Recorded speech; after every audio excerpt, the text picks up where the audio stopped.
Better than yesterday. Yesterday did not seem to work technologically for some reason. Glitches across the pandemic here. Not sure why. I think we got it figured out. Okay. With that, yes, it's Friday. Makes it a little easier to go out there, go forth, make it a great day, plan for the weekend, enjoy the weekend. As I do that, Fridays are a good transition into thinking about getting out of my box at work and going out and touch some grass, hugging a tree, the forest bathing thing.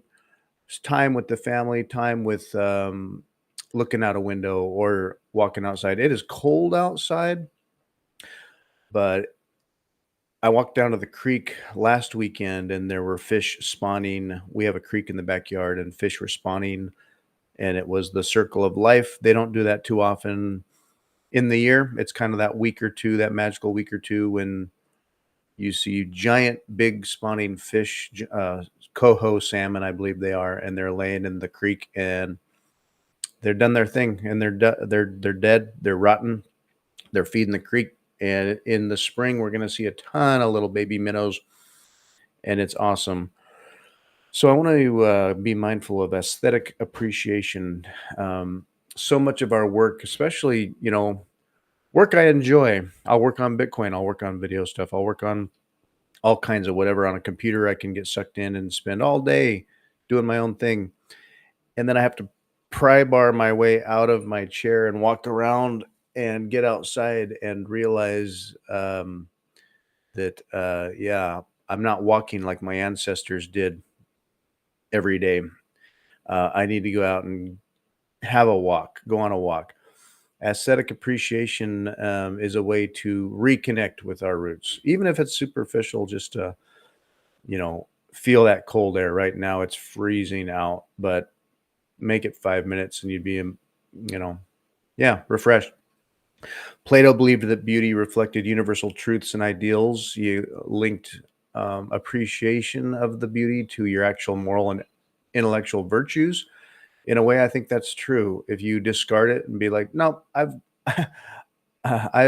transcended all that," I think it says something about people if you can't or won't do it. It's just a diversity of experience and or putting away, shunning what you don't know. You don't know what you don't know. So get the hell outside. Immanuel Kant proposed that aesthetic judgment is both subjective, so it's like, yeah, your personal experience, but it's also a universal. So it's something we can all share and relate to each other. It's a philosophical thing, but it's sort of like, how do you know that when you describe a color or a thing or a feeling or a smell, when you describe that's exactly what I feel? We have separate brains. You say that's red. I say that's red. Are we seeing red as the same thing? Um, of course we are.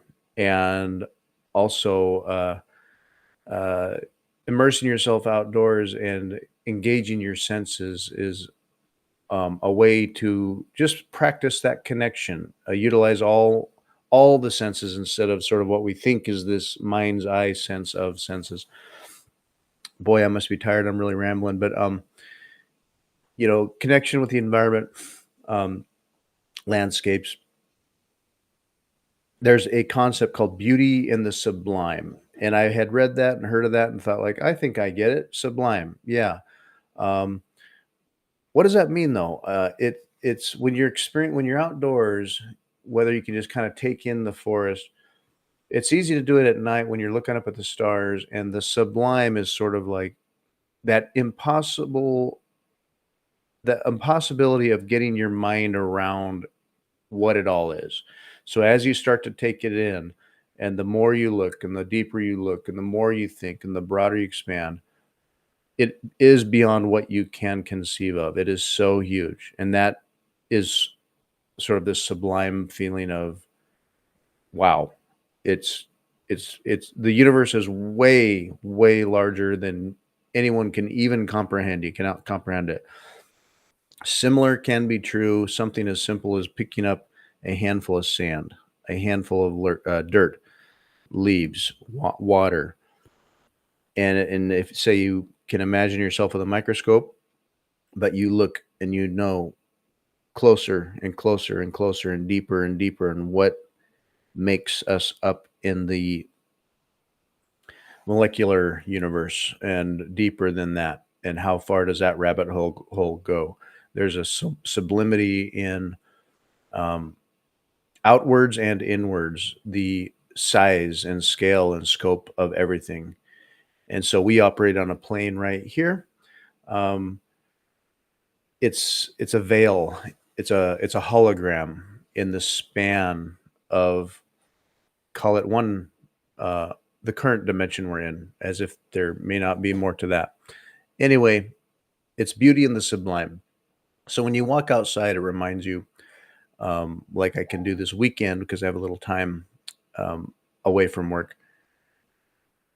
Uh, Slow down, time preference practice, engage the senses, feel it. Um, if you can shut your monkey brain off and not have people talking at you, I think it's really nice to be able to make that switch. And it's a Bitcoiner trope is to go out and touch some grass. Well, yeah, do more than that. It's pretty easy. That's my plan for this weekend. And then when you've had that, I can get back in and check my node and work on my Bitcoin stuff. So it'll be fun. All right, with that, I'll let you go. I rambled a lot today about a pretty simple concept, but I look forward to a weekend, and we're going to make it a great day. Thank you all. I'll catch you next time. Bye.